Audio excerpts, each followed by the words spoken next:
Hello everyone, today we are going to do a little bit of time travel and go back to 2010.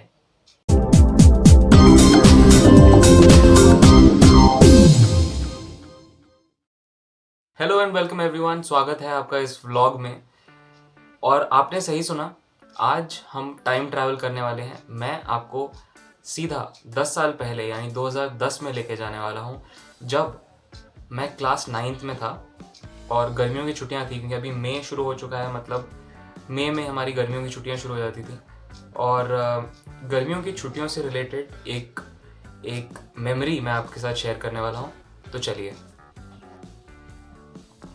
तो दोस्तों, अगर आपने दिल्ली या आसपास के शहरों में अगर सीबीएसई स्कूलिंग की है या और कोई स्कूलिंग की है आपने, तो आपको याद होगा कि समर वेकेशंस में एक हॉलीडेज होमवर्क हमें मिलता था हर सब्जेक्ट में। Social sciences, science, maths, English, Hindi और जितने भी सब्जेक्ट होते थे, हमें सब में हॉलीडेज होमवर्क मिलता था। और आज मैं अपनी स्टडी में कुछ सफाई कर रहा था और मुझे मिली ये नोटबुक।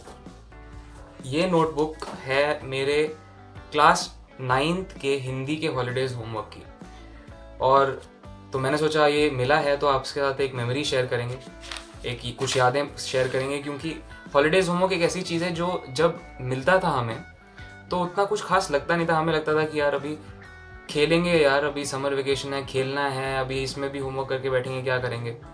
पर वो कहते हैं ना, यही बातें तो बाद में याद आएंगी। तो इसीलिए मैं आपके साथ ये हॉलीडेज होमवर्क डिस्कस करना चाहता हूँ। पता नहीं क्यों मुझे लगता है कि ये डिस्कस करेंगे तो शायद आपको भी कुछ यादें ताज़ा करने को मिले।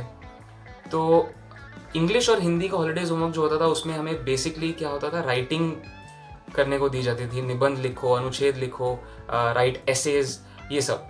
तो और न्यूज़पेपर कटआउट्स, हेडलाइंस के, ये सब चिपकाने होते थे नोटबुक में, अलग नोटबुक मेंटेन करके ऐसे।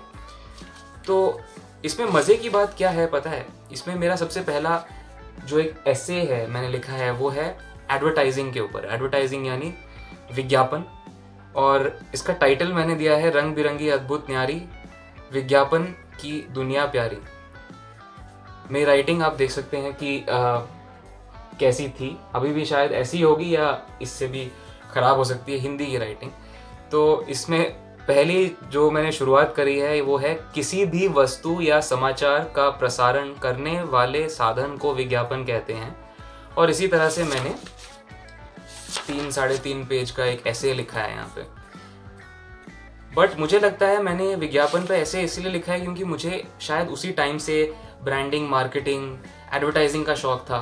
और वही कंटिन्यू करके मैंने 11th में कॉमर्स लिया और मेरे को बिजनेस स्टडीज़ में काफ़ी इंटरेस्ट था, जिसमें हमें मार्केटिंग, ब्रांडिंग, ये सब चीज़ें सिखाई गई। और आज मैं अगर as a brand strategy consultant अगर मैं काम करता हूँ, तो शायद मेरा इंटरेस्ट उसी टाइम से शुरू हो गया था एडवर्टाइजिंग में।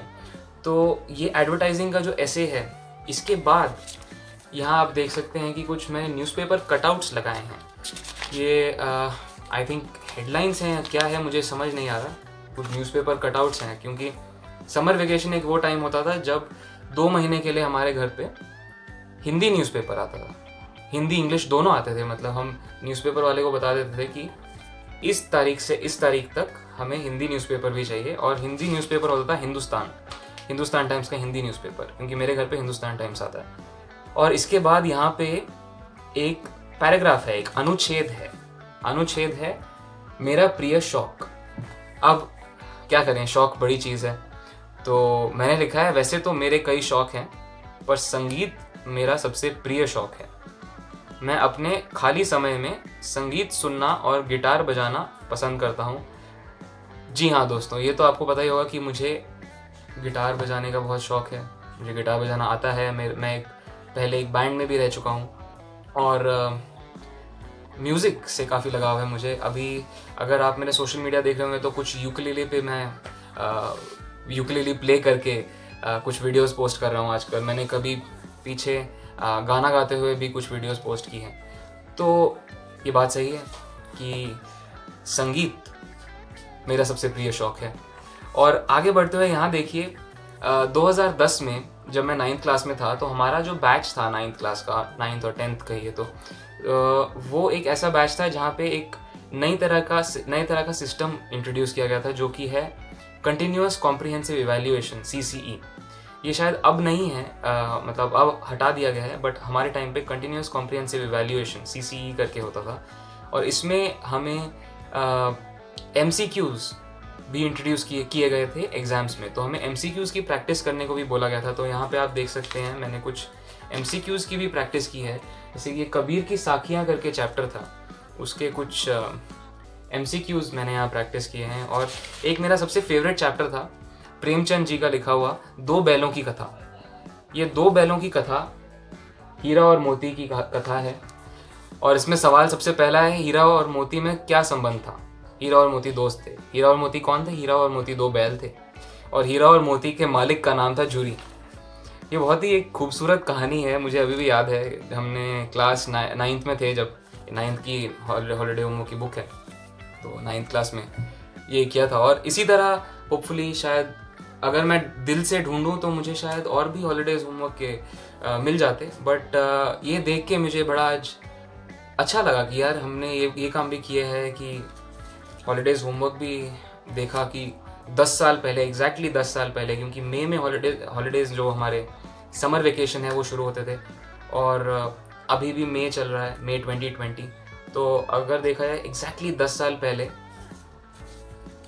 मैं ये चीज़ें कर रहा था, और 10 साल बाद मैं आपसे इस वीडियो के थ्रू बात कर रहा हूँ।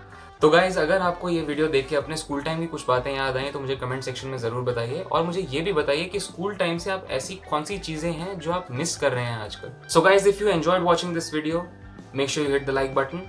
If you liked listening to me speaking in Hindi, do let me know in the comments below as well, and subscribe to this channel for more such videos, and turn on the bell icon so that you are notified with every video that goes on live on this channel. Thank you so much. Take very good care of yourselves. Keep doing what you love.